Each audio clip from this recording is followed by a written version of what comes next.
আচ্ছা, আপনারা যে বারংবার বলছেন যে এটা স্বাধীন দেশ, স্বাধীন দেশ, আমরা দেশ স্বাধীন করছি, হ্যান করছি, ত্যান করছি, কি বালের স্বাধীন করছেন বুঝলাম না তো।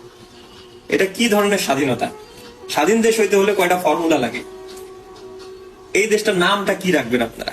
আপনারা যে দেশ স্বাধীন করলেন না, এই স্বাধীন দেশটার নামটা কি রাখবেন? 1 নম্বর পয়েন্ট। যদি নাম না বলতে পারেন, তাহলে এই স্বাধীনতার নাম মুখে আনা আপনাদের কিন্তু সাজবে না।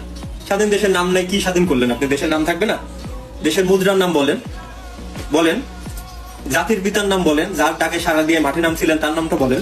দেশটার আয়তন কত, এই আয়তন কি বেড়েছে না কমেছে এটাও বলেন। জাতীয় ফুল আছে, ফল আছে, পাখি আছে, পশু আছে, এগুলো বলেন।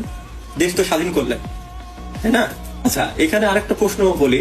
দ্বিতীয় মুক্তিযুদ্ধের বিজয়ীরা যদি ক্ষমতার উপদেষ্টার আসনে বসতে পারে, তাহলে যারা 71-এর মুক্তিযোদ্ধা করেছে তারা কোটা তারা তো পাইতেই পারে, পাবে না? এটা নিয়ে আন্দোলন করলেন আপনারাই, আবার এখন পোল্টি নিয়ে চলে গেলেন মুক্তিযোদ্ধার আসনে। হ্যাঁ, আমার দেশের মুদ্রার নামটা কি ঠিক করলেন আপনারা? নতুন দেশ হয়েছে না, এর নাম কি হবে? টাকা তো রাখা যাবে না, টাকায় তো মুজিবুরের ছবি আছে, মুজিবুর রহমানের ছবি আছে, টাকা এটা রাখা যাবে না।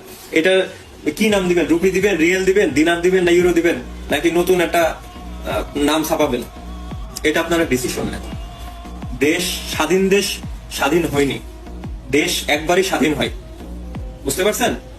মানুষের